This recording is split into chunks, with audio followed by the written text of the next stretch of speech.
Hello guys, welcome to Career Media once again. My name is Gulshan Jha. Friends, आज हम जिस topic पे बात करने वाले हैं वो है कि डीएनबी और डिप्लोमा में ब्रांच वाइज टोटल कितनी सीट्स अवेलेबल है, जिससे हमको ये सबसे पहले तो पता लग जाएगी कि एक पर्टिकुलर ब्रांच में, जैसे मेडिसिन हुई या फिर रेडियो हुई, तो या फिर डर्मेटोलॉजी हुई, या जो भी ब्रांचेस हैं उन ब्रांचेस में कितनी सीट्स अवेलेबल है अभी तक की डेट में। इसके बाद टोटल 14 न्यू ब्रांचेस में डीएनबी एफएनबी कोर्सेज भी स्टार्ट किए जा रहे हैं। सो कौन कौन से ब्रांचेस में ये कोर्सेज स्टार्ट किए जा रहे हैं और वो ब्रांचेस देख लेंगे, जिससे कि अगर इन ब्रांचेस में सीट्स इस बार अवेलेबल रहती है तो आप इन ब्रांचेस को भी लुक आफ्टर कर सकते हो, इन ब्रांचेस के ऊपर भी थोड़ा सा रिसर्च कर सकते हो, जिससे कि आपकी ब्रॉडनेस जो है काउंसलिंग की, जो चॉइसेस है ब्रांचेस की, वो बढ़ सकती है। आप बेटर से बेटर डिसीजन ले सकते हो। सो कौन कौन से ब्रांचेस में इस बार की कौन कौन से ब्रांचेस को ऐड की गई है इस बार डीएनबी और एफएनबी में, वो भी ब्रांचेस आप देख सकते हो। सो सबसे पहले आते हैं अपने बेसिक टॉपिक पे कि अभी फिलहाल डीएनबी और डिप्लोमा में टोटल कितनी सीट्स अवेलेबल हैं, and that too branch wise. अगर हम डिप्लोमा की बात करें तो we have totally 3026 seats available as per net board website, as per NBE website.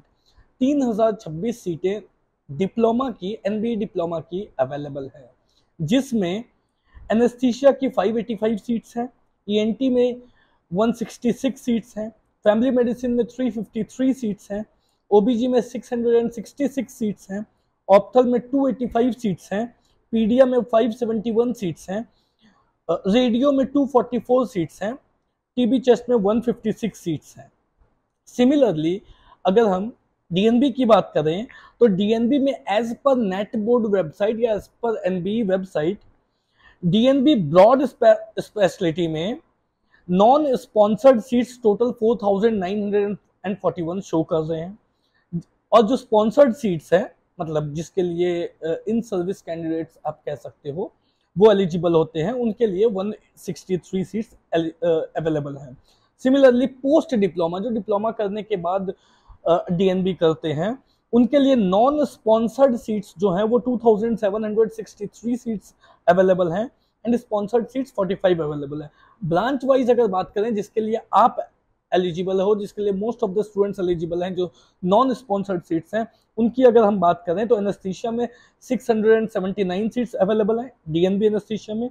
DNB derma में अभी तक 25 सीट्स अवेलेबल हैं, इमरजेंसी मेडिसिन में 184 सीट्स अवेलेबल हैं, जनरल मेडिसिन में 983 सीट्स अवेलेबल हैं, general surgery 529 seats, family medicine 133 seats, OBGY 408 seats, DNB ophthal 291 seats, ortho 347 seats, ENT 78 seats, paedia 470 seats, psychiatry 40 seats, radio 311 seats, respiratory medicine 104 seats. So ये जो है वो DNB में available है। अब अगर हम बात करें तो आज के दिन ही एनबीई के तरफ से टोटल 14 न्यू ब्रांचेस हैं, जिसमें जो डीएनबी में लॉन्च की गई है, जिस पर डीएनबी कोर्सेज जो है, जो न्यू ब्रांचेस के लिए कोर्सेज हैं, वो स्टार्ट किए जा रहे हैं। सो अगर इन 14 ब्रांचेस को देखें तो ये 14 ब्रांचेस जो हैं ये न्यू ब्रांचेस है, जिसे आज ही ऐड किया गया है। एग्जैक्टली अभी ये ब्रांचेस जो है वो आपको एनबीई की साइट पर नहीं दिखेंगे, ना ही इनमें आपको सीट्स दिखेगी। हो सकता है कि कुछ टाइम बाद हो तो इसमें से कुछ ब्रांचेस में सीट्स आ सकती है। अब ये जो 14 ब्रांचेस हैं, इन ब्रांचेस में अगर किसी ब्रांच में सीट आती है तो आप 2023 की काउंसलिंग में उन ब्रांचेस के लिए भी ऑप्ट कर सकते हो, बट अभी तक नहीं आई है। बट अगर ये जो एक महीने का टाइम है, इसमें अगर आप थोड़ी सी रिसर्च कर लो इन ब्रांचेस पे भी, और ये फिगर आउट कर सको कि कौन कौन सी ब्रांचेस आपके लिए बेहतर रह सकती है, आपकी पर्सनैलिटी को सूट करती है या फिर आपके करियर को सूट करती है, तो अगर इनमें सीट्स आती है तो जब आप काउंसलिंग अटेंड करोगे तो आपके लिए ये ब्रांचेस, इन ब्रांचेस के भी जो ऑप्शंस होंगे वो ओपन रहेंगे। अब ये ब्रांचेस कौन कौन से हैं? सबसे पहले रीनल ट्रांसप्लांट, हम जानते हैं किडनी ट्रांसप्लांट जो होती है, उससे जुड़ी ये ब्रांच है renal transplant. Andrology, minimal access urology which is the third branch. Fourth branch MSK radiology, जिसे मस्कुलोस्केलेटल रेडियोलॉजी भी कहते हैं, जिसमें जॉइंट्स पेन, नी पेन या स्पाइन में जो पेन होती है उससे रिलेटेड जो चीजें होती है, इमेजिंग होती है, वो मस्कुलोस्केलेटल रेडियोलॉजी के अंदर आती है। Fetal radiology, paediatric anaesthesia, onco anaesthesia, transplant anaesthesia, trauma anaesthesia and critical care. Head and neck oncology, जो आपकी फेस, हेड और नेक में जो कैंसर होते हैं उससे रिलेटेड जो पढ़ाई होती है उसे कहते हैं, और उससे जो रिलेटेड सर्जन्स होते हैं उन्हें हेड एंड नेक ऑन्कोलॉजिस्ट या फिर ऑन्कोलॉजी सर्जन्स कहते हैं। जैसे कि थ्रोट कैंसर हुई या माउथ कैंसर हुई या फिर आप कह सकते हो कि नोज कैंसर हुई, तो इस तरीके की जो कैंसर होती है उनकी सर्जरी करने के लिए हेड एंड नेक ऑन्कोलॉजिस्ट होते हैं। Bariatric surgery, cardiac electrophysiology, geriatric medicine, जो कि डीएनबी में ऐड हुई। तो ये 14 ब्रांचेस हैं जो कि इस बार ऐड हुई है।